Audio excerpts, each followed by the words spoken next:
NRC ye yali parliament yaffe mu nsiko. Kati parliament eyo va kweno parliament ya mweno ya batugulire emmotoka, batugulire amasuuti, ate bizemu bya Rolls Royce ebyo. Naye parliament yaffe eri yalinga ya muwogo.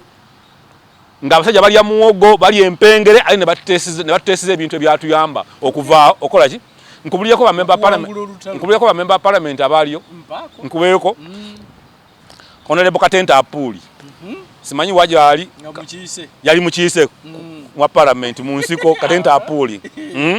Nga waliwo Katenta Apuli, waliwo omulangira wa Lugembe yali mukiise. Waliwo Father Seguya yali mukiise. Waliwo afande gundi ono, afande afande Severino Kalindo Tafire yali mukiise ku parliament eyo. Waliwo Haji Mukwaya yali mukiise. Kibirango Kaseera yali mukiise. Mkyala Njuba yali mukiise. Hajati Janet Mukwaya abo bonna bali ba honorable. Ne parliament yaabwe nga batula ku miti ku biti bebateseza ne batuula ne bateseza ne batuteseza ne batukolera amateeka agatugayidinga mpaka netumala ki yali parliament. Era abantu abo njagala mubawe ekitiibwa balina mulimu munene byo bakola ki bwe bakola.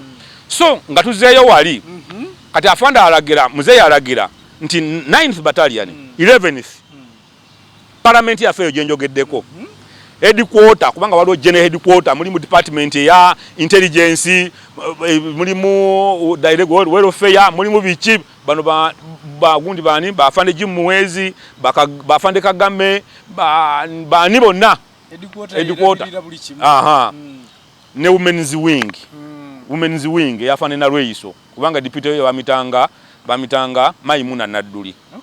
Kakati afanda agamba abantu abo bonna bagende bagule Western Front. Headquarter yonna bonna ngabe mbakumenyedde 9th battalion 11th women's wing Sikibe headquarter ne parliament yaffe bonna bakole ki bagende bagulewo Western Front. Ekigendererwa muve Luweero mudda mu nakikunyonyodde bwe yalinga apanga okugenda Luweero. It was a strategically planned. Yakyali mu plan olw'ensonga nti nga bwe nakugambye nti omwaka gwa 1991 92 93 94 twabayeekera ba NRA ebali mu Luweero triangle. Tumaze okubba emundu ekabamba mpitirivu ayi tulina manpower emala. Muzeeyi yali ayina okwongera okunafuya gavumenti y'Obote ng'agazi y'olutalo. Ekyokubiri n'okufuna abantu aba tribes endala okufuna omukisa okwegatta mu struggle. Kati nkunyumiza kati yagamba abantu abo bagende bagulewo Western Front. Kyaligonza asale Eggulu Road, asale Eggulu oluguudo lw'Eggulu agende ekiwanguzi baforminge 7th battalion bamala giforminga ba operating towards Bugerere ne Mukono areas. Kyekyali ekigendererwa. Okiraba kakati tusim basi buli muntu muzeeyi bwe yamala era nza wona sembo komo kumulaba mu nsiko mwaka gwa 1995 ale yabagambye agenda kola era yakyogera official yagenda kola mulimu guli tewaliwo pressure kuva woyi oyito joko yamaze okufa. Tuli mwaka gwa 1995 mwetano wali mwaka gwa 1995 kati tuyina ogole kiye gundi ani oyito joko yafa 1993 kati okugula Western Front ya Lwenzori 1995 kati oyito ojoko tayina we yatuteerako pressure. Franka Gashumba era mbadde njagala nnyo emboze eno gyengenda okunyumya obengo gimutwalira oba ofuna engeri gyemutuukako kubanga ayagala nnyo ebyafaayo by'olutalo. Naye ate abantu babuuza mu butuufu engeri gye bamuddamu ku nsonga eyo omuntu eyamuddamu alabika teyali mu lutalo. Manyi bangi nnyo abeetuuma ebintu ate nga tebakola ki yamulimba. So ngenda kuddayoko katono nkwe background y'ensonga eyo. Omwaka gwa 1998 nja kutandikira 1982 kasokera 1982 1882 nga bwe nakunyumiriza nti waliwo obuyeekera bwali bumaze okuwamba gombola ye Nakaseke, egombola ye Semuto, egombola ye Kapeeka, egombolola ye Masuuliita. Kati amagombolola ago buli kkubo lyonna eringira mu magombolola ago okuva ku main, for example nti bwe mba nvuye Kampala nkwata Hoima Road, buli kkubo lyonna eriva ku luguudo okudda eno mu ndeeyo gye mbagambye twali tuwambye lyonna nga liyita ku Kitoogo. Bwe mba nga kutte Bombo Road mpaka Kafo, kati eri wansi waliyo omugga, bw'oba okutte ku Hoima Road ng'ogenda okutuuka e Hoima osanga Kafo. Kati Kafo oyo ajja bwati nakkirira nagukate ku Gulu Road era bwe bayita eri ku Kafo. Kati yeyo triangle. Kakati buli kkubo lyonna yaliyingira gye tuli nga liri ku ki? Nga lyali liyita ku Kitoogo. Kati 1882 twali tumaze okuwamba amagombolola ago nga tumountize road blocks buli entrance yonna eyingira nakani. Akati being nti abantu bangi nnyo baali badduse okuva mu bitundu ebiriraanyeewo nga beefuutiise mu magombolola ago ng'abantu bayitirivu obungi. Naye jjukira nga bwe nakugenda nti abantu baali so excited. Museveni yali alina abayeekera bangi naye nga tewaliwo byakulwanyisa. 92 abantu bamwagala nnyo naye ng'ebyokukozesa tewakola ki? Akati oyita Ojooko nze nkakasa yafuna intelligence information bulungi nnyo nti bano abantu kubanga kasokenzemu ko Katonda emabega waliwo lakizete waliwo kugamba okulegeza nga bwe nkugambye nti waliwo okulegeza abantu baali bangi tulina ebyokulwanyisa bitono kati ate twali tumaze okulibaleetinga nga tewaliwo consignment. Essaawa zino saawa nga 3 abayeekera nga bali mu matawuni. Twali ntawuni Semuto, Kapeeka, muntu ayina Mondu ye bantu bali mu mwenge banywa, bali mu bakazi, bali mu bivuliya n'emmotoka nga bavuga. Muzeeyi Museveni alina Land Rover. Afande Sale era alina Benzi oba Volvo kwa babiri n'afande Rwejema. Afande Rwejema n'afande Sale omu yali avuga Benzi omulala ng'avuga Volvo. Ng'avuga Volvo yalina ya blue weight. Ne bakomanda abalala balina ki? Balina obumotoka. Okiraba? Tubya amafuta, tukute ekimotoka ky'amafuta ku Blue Road, tukireese tukiwe mu petrol station ya Semuto. Nga banywa amafuta. Nze nagifuula attendant. Nakumako petrol station eyo ne muganda wange kati lieutenant kati Kano Kalule. Nga tufutu ku petrol station y'abantu babiri. Akati waliwo okulegeza nga kwa amaanyi. Jukira nti twali bangi tewali mundu ate nga waliwo okulegeza. So it was a blessing in disguise. Oyita Ojooko n'akola operation gye bayita Bonanza operation. Nga akozesa bakomanda abakambwe be yali alina baali babiri. Waliwo omusajja bamitanga John Ogole, Lieutenant Kano, ne nono Thomas Kiyengo. Batukuba ne bakuba NRA. Gwali mwaka gwa 19 njagala ojjukire bulungi. Kati okomparing embozi gye nkunyumiza nembo nekiri kye wawulira kuki ekyeru akati bwe tuyingira mu Lukoola nze saagenda mu Lukoola kubingi nti nali bali bampadde transfer okuva mu Mundurane nenzija mu Black Bomba. Kati bagenda bakuba obayingiza Olukoola nze nasigala mu Black Bomba yali kyali nga tuli mu gombola y'Egombe. Twali awo mugombola y'Egombe nga Mende Gombe mugombola gabiri nga betukola ki nga kati yo yito Ojooko yayitawo katafe n'atuleka emabega twasigala behind the front line. Kati feno tusigala emabega kati ye yalowooza nti bonna abakubi bakoze ki baweddeyo yagoba bugobi. Akati nga bwe nagamba mu mbozi yange yasooka nti nali mu clandestine groups. Kati batuusa mu Lukoola ku olwo twali tugenze mu Lukoola gwali mwezi ndoza bagwa December ngako 11 oyita Ojooko yafiira. Kyana mwemeka oyita Ojooko akola ki? Kyana mwesatu oyita Ojooko afa omwezi ogwa December yafiira Kasozi. Kati bw'amala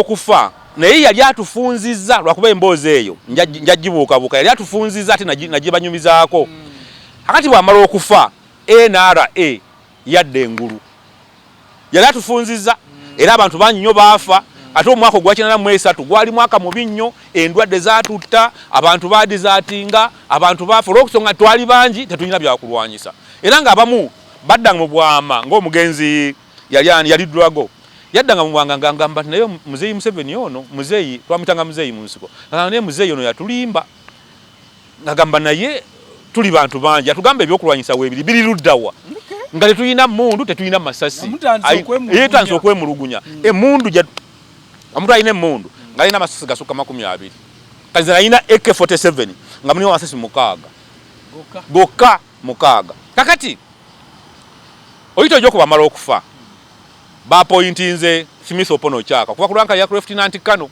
bamubuusizza bana abasajja abasatu abaali ba senior mu maje olw'okuba nti yali musajja w'obote gundi Bazili Olarokero yali musajja mukyoli Nanyumba yali Musoga Zedde Malulu yali Munyankole nga kwaba abasatu obote talina gwa trustingako n'abuusa Smith Opono Chaka kuba watwaibuye kuba Lieutenant Kano n'amuwa brigadier okulipressinga ani n'alipressinga Oyito Joko naye ate nga experience yali takola ki tagirina akati omwaka gwa 83 Oyito Joko amaze okufa 84 tweddaabulula NRA yeddaabulula kati NRA bwe mala okweddaabulula 84 Muzeeyi Museveni 84 yakola operations nyingi Oyito Joko yamala okufa ne tugala tukuba mu kiboga ne tufuna emmundu ne tugala tukuba Masindi ne tufuna emmundu akati nga planinga kukuba Kabamba kitegeera kati njagala nkunyumize olugendo lwe Kabamba lwaki abantu bagamba nti Museveni kati ng'ekintu ky'wagambye nti Museveni abayekera badduka nga bagenda Kongo ne badde Kongo bali bagenda Kongo tekyali kituufu gwe wulize emboozi yange bulungi nnyo akati Muzeeyi Museveni ogenda okuba Kabamba kyali kitegeke olw'ensonga nti yalondamu NRA yalondamu kowa senior NCOs bakopolo ba sergeant ne bagenda ku training era twabaleka tetwagenda nabo Kabamba ne bagenda mu training saidize ne kwa UCU saidize kabengereddwa ne bakola kadeti bali abantu bubanga 100 era mwe muri afande byuma balwasi Kano Lwasi abantu bali bangi ne twabaleka kadeti na afande Fred Rejema kati okugende Kabamba nze naliko twagenda na Muzeeyi ne Sale akati tusimbule Galamba batutuke Galamba tusimbule Galamba adu yagenda atugoberera kubanga yategeera nti bali baloza tuze kuwamba Kampala naye nga kigendererwa kyagenda kuba Kabamba batugende Kabamba batutuka twasimbula fene Galamba batutambula netugala tusomoka liva Mayanja twamusomereka abali Kaloke batumula okusomoka netudda Musingo kali batutuka eyo side z'Ekyankwanzi gye bayiteeka gaali biyingi nti bano baali bajja batugoba ne tweyawulamu ebitundu bibiri Sale n'asigala ye n'asiniikinga n'agenda ne force ennene ogenda okuba Kabamba kati bwe tusigala ne Muzeeyi Museveni nze nasigala ne group yasigala ne Muzeeyi Museveni yakomandingibwanga Ahmed Kashiringi naye in actual sense bagamba yakomandingibwanga Akashiringi n'afa ne Kyaligoza yaliwo kuba twasigala naye nakati ne tusigala nga tu divertinga intention ya NMA tuli mu lukoola awo lw'Ekyankwanzi Kagaali Luddawa Katwe Kanjiri tukubagana n'abaana bazze kati tuwe Salimu Sale omukisa oba nankani ya akoleki abenga atambula naye kigendera kyaffe kyakubuzaabuza bano baleme okukola ki kumwengejinga abategeera nti babagoberera bo balowooza nti ate balina information nti Muzeeyi tuli naye kati twabeeranga awo nga tuwaani so mpaka Fande Sale yatuuka Kabamba n'akuba Kabamba bamala okuba Kabamba yabba ebyokulwanyisa byali biyitirivu obungi bw'afuna ebyokulwanyisa byali biyitirivu obungi n'asindika message kuba twalinanga radio call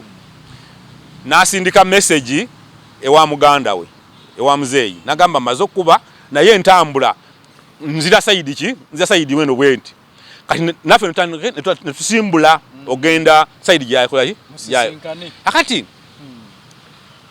gavumenti y'Obote bwe yakitegeera nti abayeekera ba Museveni bakubye kabamba n'ebyokulwanyisa babibbye kubanga bategeera nti babbye ebyokulwanyisa twabba ebyokulwanyisa byali bingi n'ebyasigalayo baabyonoona bwonoonyi akati nga bwe nabanyumiza mu mulundi ogwasooka nti waliwo science gwe twakozesanga okuinterceptinga radio messages eza gavumenti basindikanga message nga basindikira banaaba bali mu field kati for example nti asindika message ali wane e Kampala agisindikira weggulu fenga message zino tuzikola ki muzifuna ne kuba komanda ogundi oyo yani Simiso Opono Chaka yasindika message nga agisindika ba field commanders n'abagamba ba making sure nti ba blockinga Museveni n'ebyokulwanyisa byali alina n'ebyokulwanyisa byakola byali alina ba mu blocking aleme kuyinga na byakulwanyisa ebyo kudda kukoma mu Lwero triangle babimusuuze kyekyali ekigendererwa kya namwe mukifuna ngana kati naffe ne tufuna message eye ne tumufuna nti ekigendererwa ky'abano kutusuuza byaki byakulwanyisa naye nga omuyeekera bw'abanga amaze okukuba awantu n'afuna omunyago gwe kibeera kizibu okugumusuuza kyalinga kizibu kaakati tugwanganako ne group ya Afande site twatuka kiro site z'ebirembo naye mu Nankali mu kibira kati enforcement enye gye twatwala ne tugabana emmundu ne tuzigabana ne group ye ne twegatta akati ku macha ekiro ekyo tuvaayo oba twavayo kundoza ku macha mu kibira tumaze okugabana emmundu tudde ebirembo ku masomero batuka ebirembo ku masomero zalinga saawa 4 zijukira bulungi nnyo bali bayise ne foreign muzeeyi yayogera ebigambo bisatu ng'atwebaza omulimu gwe tukoze eki brigade ya Luchamuzi esaawa zino kati brigade yali signala wa muzeeyi yajja adduka emisinde n'ekitabo kya message book n'agiraga muzeeyi tuli ku parade muzeeyi n'asoma olwamala okusoma yayita Afande Sale n'ayita Kyaligonza n'ayita Pekosi Kuteesa awe saawa eyo ne ba planning wati ne bamaze okusoma message nti bagenda tukola ki aduya tuli kumpi bagenda kutulumba kati begeyageyamu awo tukyekyo okukola ne basalawo tetukola withdraw kuba tukola withdraw ye decision gye bakola ennungi tuba kuddukawo bali bagenda tukuba tusuze ebyokulwanyisa naye bakola decision ennungi bagala tetudduka tukole ki tujenge tukole defense ne tusima andaki zaffe aduyi najja ne tukubagana kati mbibuuka ne tukubagana bulungi nnyo bwe tumala okubagana twabasinga amaanyi tebatusuza byakulwanyisa kati bajja batugoba ne tuyingira mu Bunyoro tuvudde mu Bunyoro tukomyewo mu Buganda bajja batugoba tugwa mu ambushi tukubagana mpaka twayingira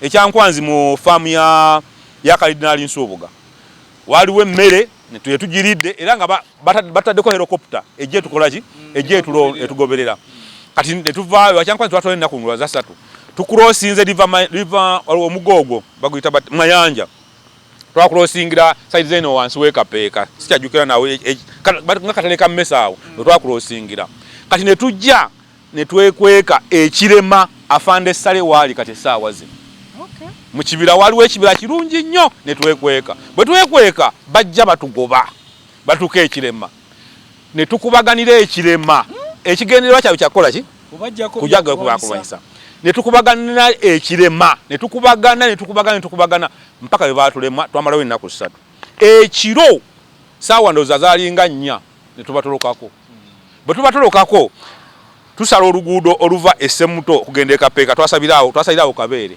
era wa Afande Sale wanyini ekube lida wa Afande Sale kati waali we twasalira kati tutuukaawo ne tuyita mu Kabeere ne tuyita ekyalo kirala nkyerabide ya Katonda ne tusala oluguudo oluva Essemuto olugenda Nakaseke ne twasalira mu Nambeya ne tudde Koko Gwanga kuuko Kyamwoya olwo twagala kulinkinga apo n'Afande Fred waali ne Sikibe ne bandi bonna baali ne tujja mpaka Kabengereddwa bwe tukakabengereddwa abasajja be baali bawadde instructions okutusuza ebyokulwanyisa tebaddayo kutugoberera tebaddayo kyakikoze eki bibalemye omunyago gwaffe tubakubye omunyago gwaffe tugutuusizaawa je twagala omunyago gutuuka bulungi nnyo kati wetutuuka awo olwo emundu zino mujja muzeetise bwetise emindu twazeetika ku mutwe mukuba bwe nga buli muntu ayina kati buli muntu kobeerani ng'oyina omugugu nze nayina emundu nnya nga nzisibye osibanga ng'enku nnya neyo ey'okulwanyisa 5 otekako kabuutiyo akadomola k'empengere basi notandika okutambula akati bwe tutuuka ekabengereddwa mwami Kisubi twali nga tulinga oba abalwadde ba sickle cells kubanga okutambula to and fro kyatwalira ennaku ndooza nga 6 naye nga tolina we weebase okugenda olumba kabanga n'okomawo kyali kijjobi ng'omwezi nga gumu n'ekitundu kati nga embiri ng'omuntu bw'akola bw'ati obala olubirizi lumu 2 3 4 5 enviri zikoma eno kati bwe weetikka ennyo twalina enviri nnyingi bwe weetikka ennyo wanoona nga enviri zikoze eki kati muzeeyi n'agamba bo bainterceptinga nga message nga bwe nakugambye oba baali bakivuddeko kati netutandika kulya mmere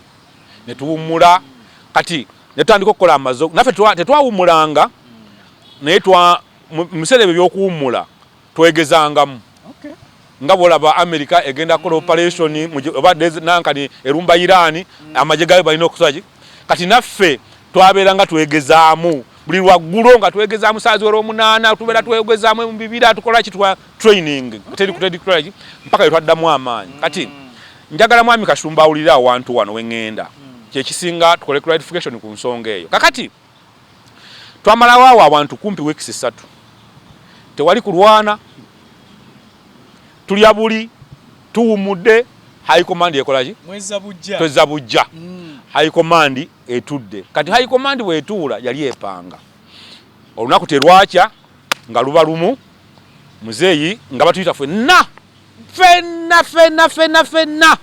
ku parade otegeeza ki mwena NRA yonna abayeekera bonna kubanga twali awo okujjako gurupu ya Fande Stanley Muhanji eyali ekiwanguzi naye abasigadde ffenna twakolayo twajjaawo muzeeyi najja yayogera ebigambo bino njagala eggwanga libiwulire oba abawulira babiwulire n'atugamba gwali mwaka gwa 1984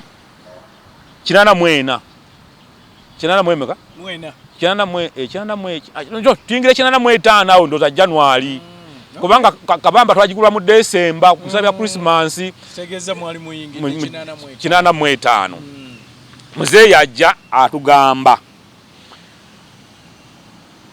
wayasonga nga tuyozaayoza nagamba nsanyuse nnyo ebintu bye mukola naye nga message erimu yagamba nti olutalo lulabika luwedde oba olutalo lugenda kukola ki lugenda kuggwa bye bigambo nagamba nti naye nina ekizibu tugenda kuwamba gavumenti naye ensi ezitwetoolodde n'amawanga g'ebunaayira tebatumanyi tebakola ki tebatumanyi nkalaba naye abantu be natuma okola omulimu ogwo gubalemye okukola obulungi nga bwenkola ki bwengwagala so ntegese bwenti n'agamba omulimu ogwo nze ngenda gwekolera ngenda kwawukana ku munnammwe katono mwaka gwa 84 ale wanga mwezi gwa January wa February nga January awo February nagamba ngenda kwawukana nammwe ngenda omulimu ogwo ngukole ki ngwekolere naye ndese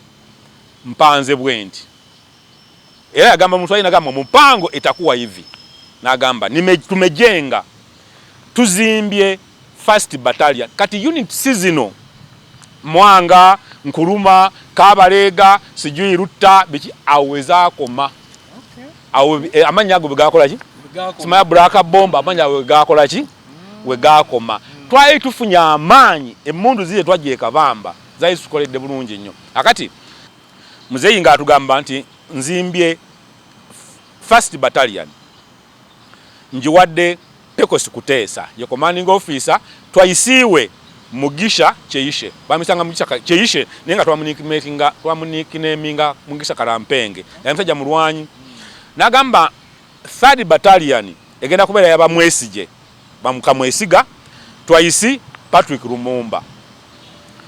Fifth battalion najiwa Ahmed Kashiringi twice Musisikala Mpenge. Nagamba Black Bomber egenda kwegatta ne Mwanga Unity eyekiwanguzi baforminge 7th Battalion.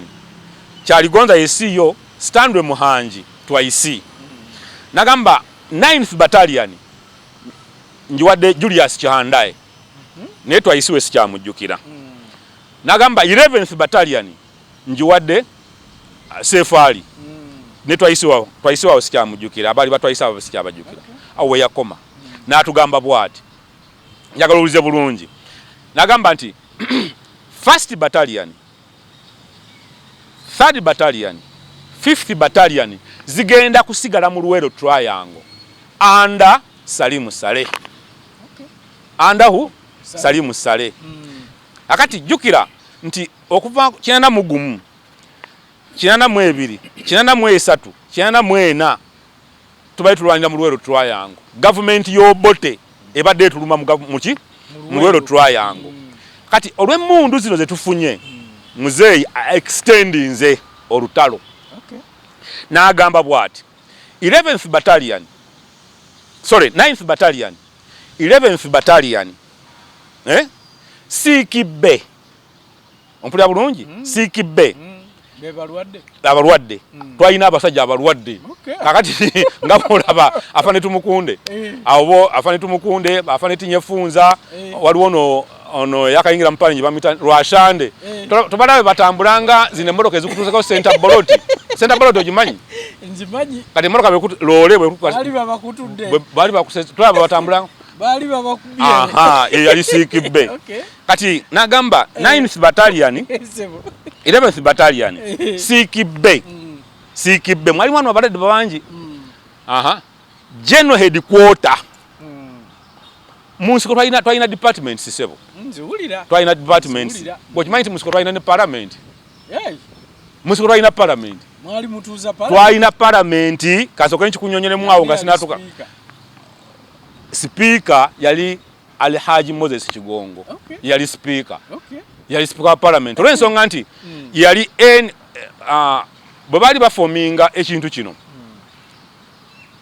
olutalo Professor Yusuf Kirondelule yali chairman wa NRM. Muzeeyi Museveni nga first vice chairman wa NRM ate nga chairman wa high command armed wing of the what? Of the struggle. Kitegera bulungi.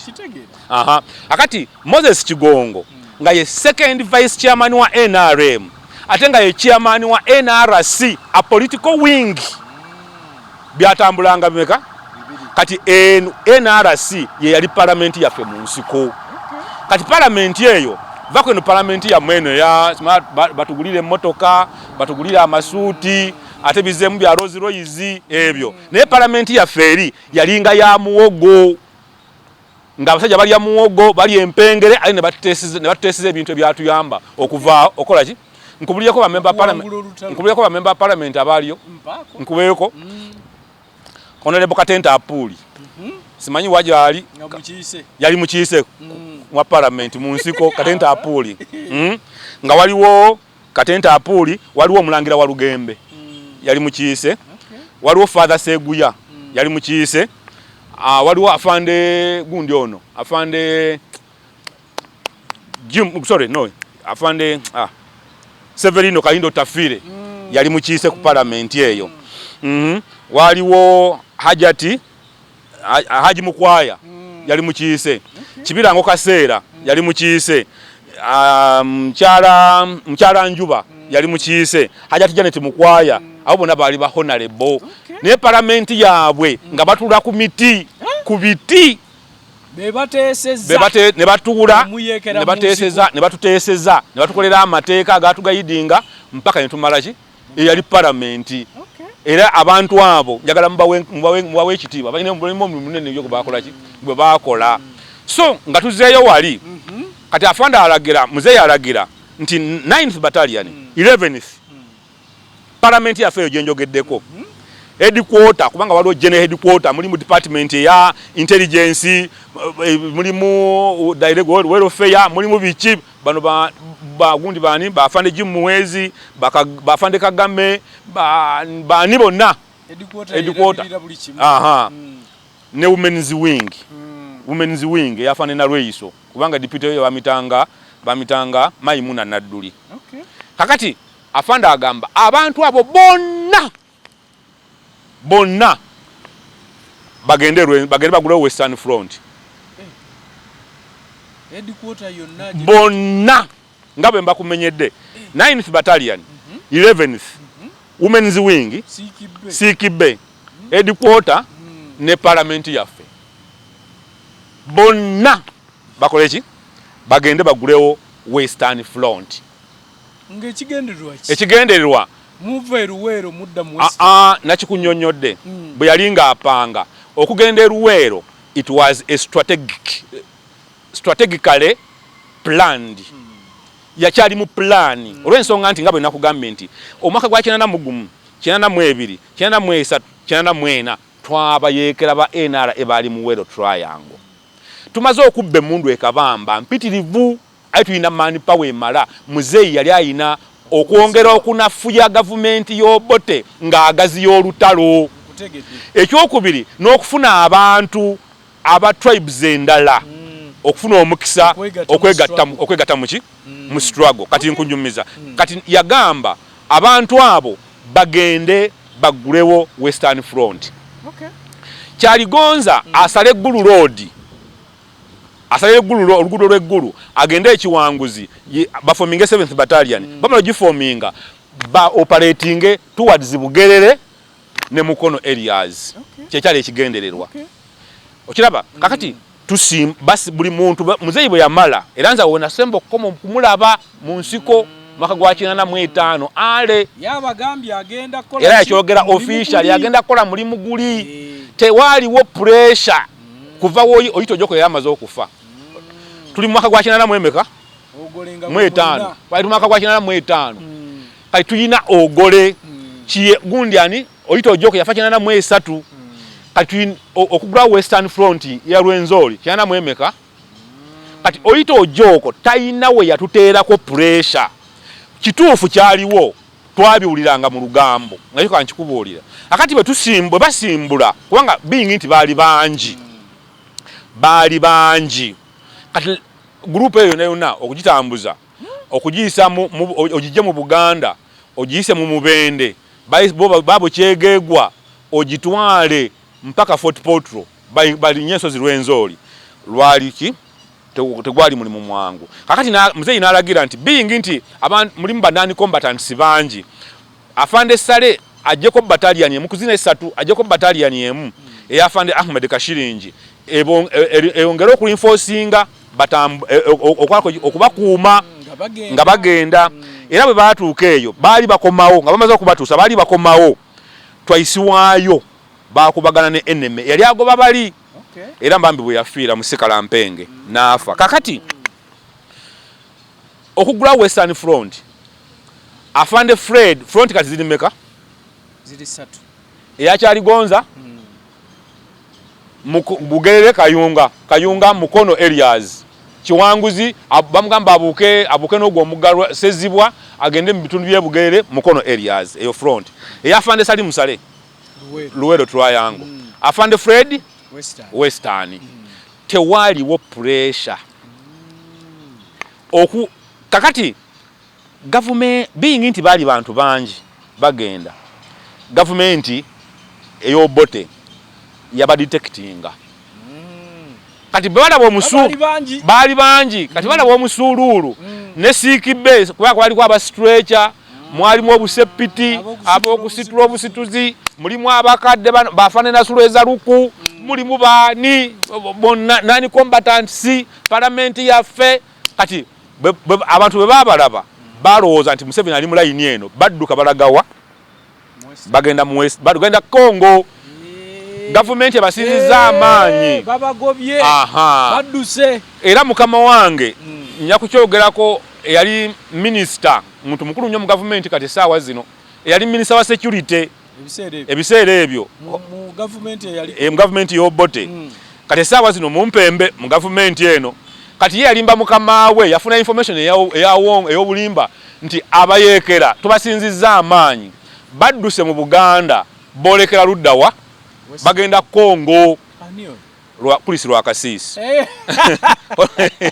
yalimba mukama we n'amugamba nti abayeekera badduse mu Buganda naye it was a strategic plan kyali kiplanning tewaliwo pressure yonna yagamba nti okugula Western Front nti waliwo pressure no so lw'okugenda awo muzeeyi ye yali amaze okufuluma twayawukanira awo temwamanya kiddako tetwamanya kiddako kubanga briefing olwaggwa kubanga yali alina group ye gyatambula nayo mudda ku mirimu buli muntu n'akwata lirye buli muntu wali olina okukola kikanga zina ni black bomba nga nogane n'afande kyaligonza ne tukulosinga ne tugenda ekiwanguzi kati Lwejema afande Fred n'abantu be bamulagidde okutwala ye in fact yatola portion nene yatola ekitundu kinene nnyo yatola abantu bayitirivu kati afande Sale nabamugamba gwe kola ki sigala ng'otobera wano muki akati strategy bweti bwe yali tewaliwo pressure tebalimba omuntu eri yali propaganda ya government y'Obote nti Museveni bamusinzizza amaanyi adduka emisinde ava mu Buganda adduka alagawa agenda Kongo tekyaliwo kubanga ebiseera ebyo pressure yaliwo mu mwaka gwa 1983 we wali pressure yokka omwaka okasatu aguvuunuka ne tudde 1984 ekintu nekitereera so abantu mubagambe tewaliwo pressure nkweyanziza kategerekese bulungi nnyo tewaliwo pressure kubanga wabaddewo okutankana kungi nedda nti kiki ddala ekyali kibatwala it was a strategic nankani era ate imagine oli gwe bagamba Oyito Joko yali yafa fe twagenda afande Fred kubanga tetwamuyitanga na Lwejema naye batono nnyo nga tomuyita he was so darling oli omusajja bannaye afande Fred nga linja tulisalako afande Fred so darling commander yali musajja mulungi nnyo so friendly era bannange twamuyitanga afande Fred kakati afande Fred okugenda ekase nankani tewaliwo pressure yonna yate babalimba nti abayekera bali badduse akati era bwe yatuuka eyo kubanga bo bali ku high command jukira afande Fred yali kimember high command afande Sali yali member high command afande Kyaligoza yali member high command bebabadde sectors ezo okomaninga sectors ezo bona bali naye jukira afande Fred yatwala abantu abangi akati buli muntu nze nkikakasa bamuwa briefing ye being nti bali ku high command kubanga baba briefings omukulu ate metajja bakola kitajja ababulyako katono kati babatuuka afande Fred bwatuka mu Western yakola recruitment eteberangawo afande Fred yakola recruitment kwe kuwandika bano bafande Mayombo bafande Mujira kwe kuwandika bano afande Mbadi afande Balya bonna olya bawandika abantu bangi abakonjo abamba abatoolo abanyankole abakiga so afande Fred yakola ki tebaddeyo kubalimba it was a strategic plan okugulawo Western kakati ekintu ekyo kyakyankalanya government y'Obote bubi nnyo kubanga tutuuka ekiwanguzi Kyaligonza akuba afande Sale wano akuba afande Fred mu Western akuba kati deployment oni watani kugamba atobuyekera abadde wano nga tulooza tumaze okiraba atukuba buli musaidi kati kyanafuya nnyo government era mu bbanga ttono jjukira nti ojagenda okebera mu likodi je sikyajjukira mu bbanga ttono nnyo afande Fred nga amaze okutandika nga amaze okuba Lubona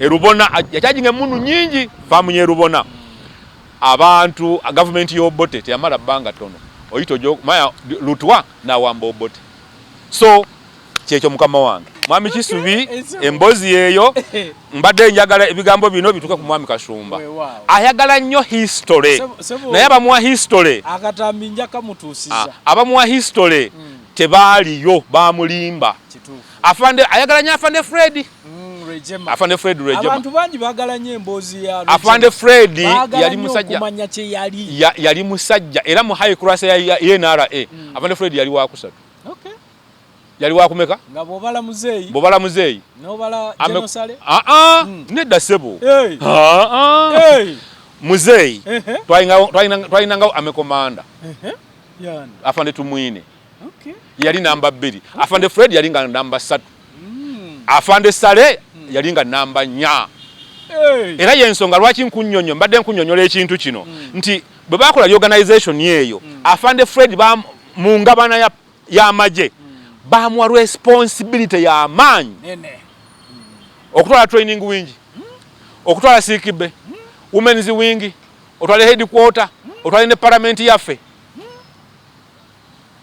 yali muntu w'amaanyi ate yali namba mmeka 3 era tuwamba government in fact sikuwamba government ndoze kwa muntu mazungu government twamitanga DAC deputy army commander ata afande Sale yali CCO kitegeeza nti oli yali asingani chulira but afande Rwejema yali DAC deputy army commander wani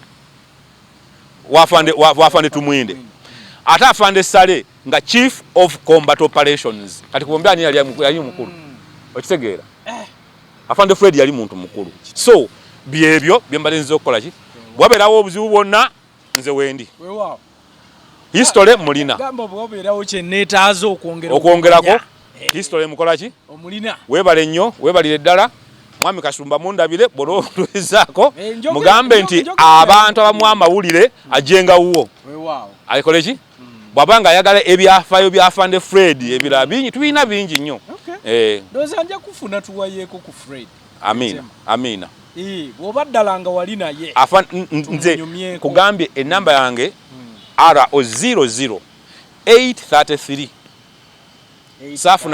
saafunako namba ya RO 00833 833 so ndi kuki kumwanjo neyanziza nnyo neyanzeege atrabo mulungi katukomawo olunaku olwaleero oyo yafande Migadde emboozi ogiwulira tegwa malojjo naye katukomawo olwaleero tuli mufuna omulundi omulala nate ne twongera okuwayaamu sebo nkweyanziza neyanza nnyo neyanzeege. Amina.